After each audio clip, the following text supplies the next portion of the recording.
Hello everybody and welcome back to another Minecraft video. Today we will be doing a behind the scenes video, but if you have not watched the previous video, this one is full of spoilers, so you should go check it out. It will be somewhere on the screen. I don't know where. Somewhere. But, so, anyways, here we go to the first, oh, I broke that.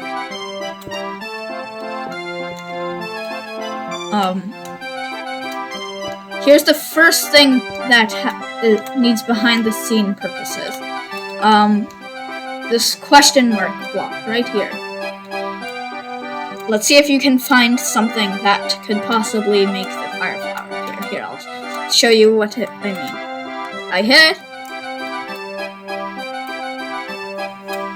I hit it. Oh, I forgot to put stuff in it. Okay, technical difficulties. Okay, we're back. So when we hit this question mark block, oh, that's where they went.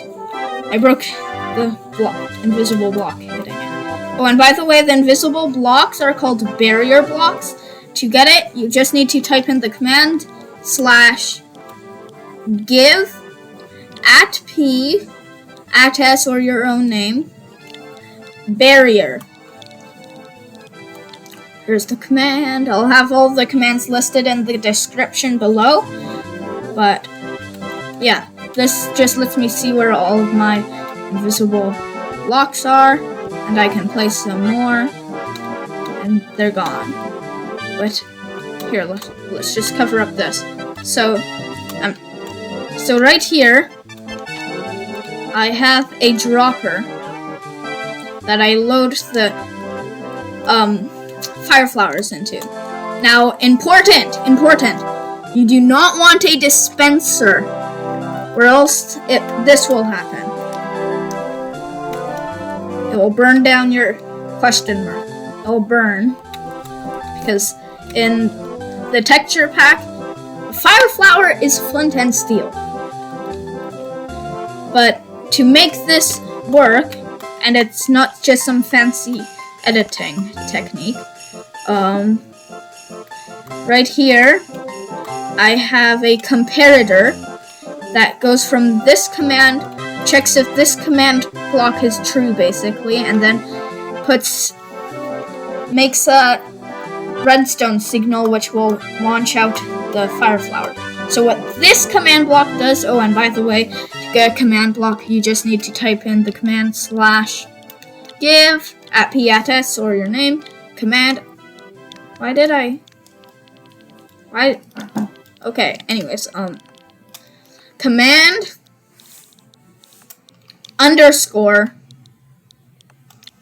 _block. Then just enter that in, and you get one. Now you might be wondering, why is this one orange, and the one below it is purple?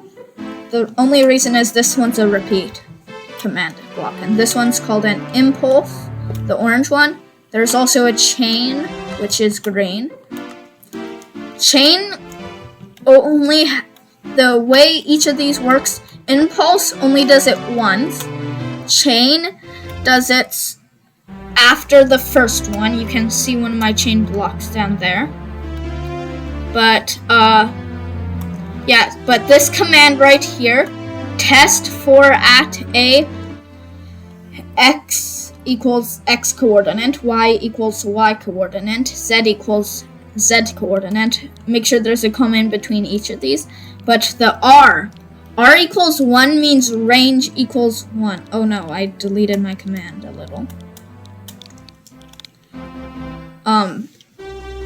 So range means it's the range that the player can be in. So if let's say I had it as a 4, say. If I were over here, it would still launch the fire flower, because I'm in its range. But I make that 1, so it has to be in the block that I set the coordinates for. I don't want the crafting table. So yeah. The next thing that we have is this warp pipe back here. Now I just get teleported. I don't need to crouch. Basically, here, let me break out of here. Basically, it's another testfor command, but those little swirly things, the swirl things, are at the same coordinate as the command block.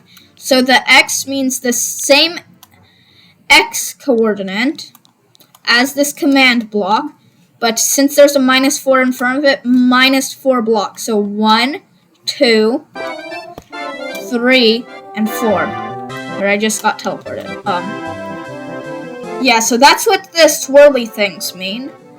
And R equals 1 again. Oh no, I broke the command. Again. Oh, and by the way, for all of these that you want make sure it's always active, repeat. For all of these testfor commands, you want the 2 sprongy things facing the testfor. And then this, oh, and by the way, the reason that the @s, @p, @a all work for giving commands is that right under there it shows all the abbreviations. The @s is self, @p is nearest player, @r is random player, @a is all players, and @e is all entities. What this does, it's a TP command, which is teleport, @p, so the closest player, to these coordinates I set in here. And the way to get out is I just step on this, teleports me out. It's basically the same command. Testfor, @a. Oh, and if there's no negative, you don't need a plus here. It's just 4 blocks forward. And then this teleports them back to that warp pipe over there. The hardest part in making this map was this Goomba right here. And now when I show you this, you might be saying, hey, that doesn't look that hard. But that's just how I stomp on the Goomba. Here, this is just...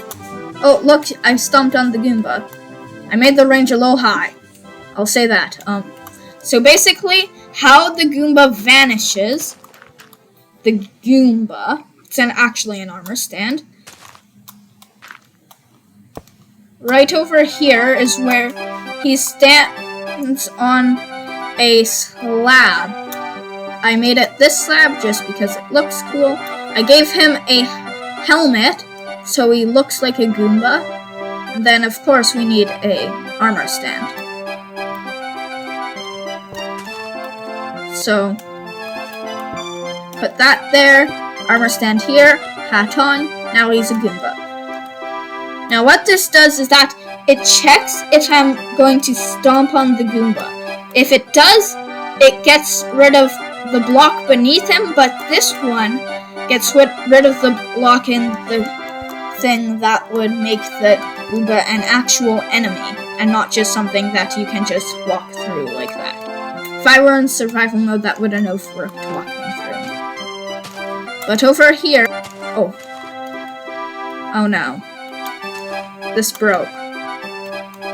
Technical difficulties.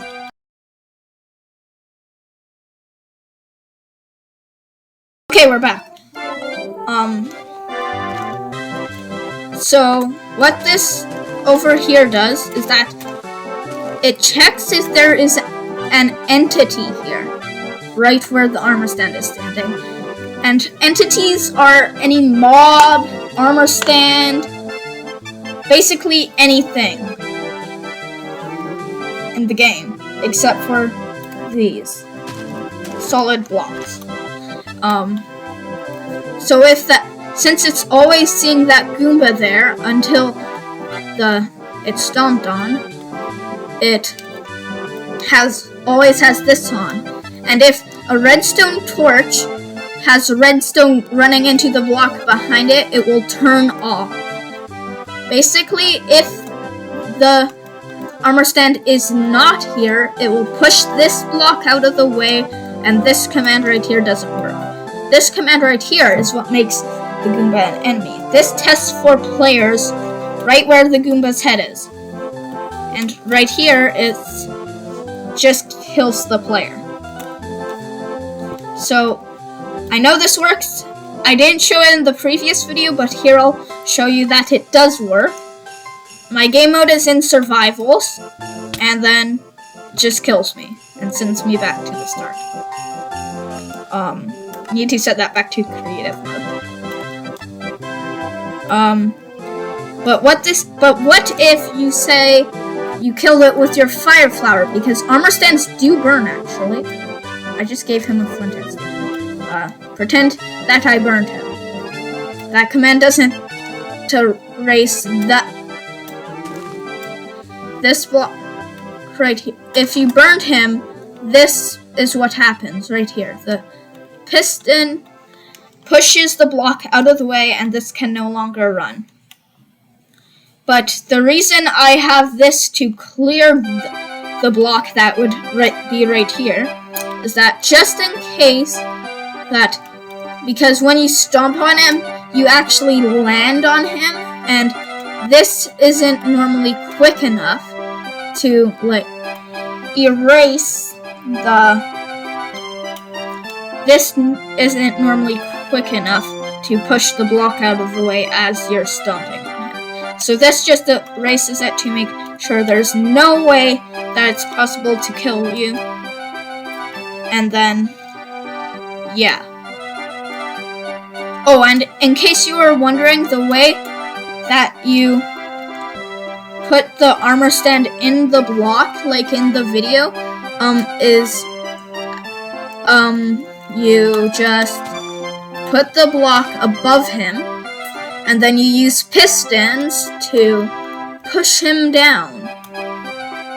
Push not the armor stand, the block down. So you put this above it, put that there, pushed it down once, put a block in between them, push it down twice, and now you have an armor stand in a block. The Goomba is my favorite part of this entire map. I'm just gonna say that. And over here, at the flagpole is really just nothing. It's just me jumping, hitting the flagpole, and then going off, and I have little secret path around it that I can go through. But this pressure plate right here, the way I actually went through the barrier blocks, you can't even do that in creative mode. Well, there is a mode that you can, and this is what it does. Game mode spectator. Spectator is basically you can go through any block in the game at P. Set the closest player's game mode to spectator, and basically this is what happens. It clears everything. You can go through blocks like this, and then you can see the beauty of my map. Thank you for watching, everybody. I hope you enjoyed. I will see you in the next video, and without further ado, bye. See you in the next video.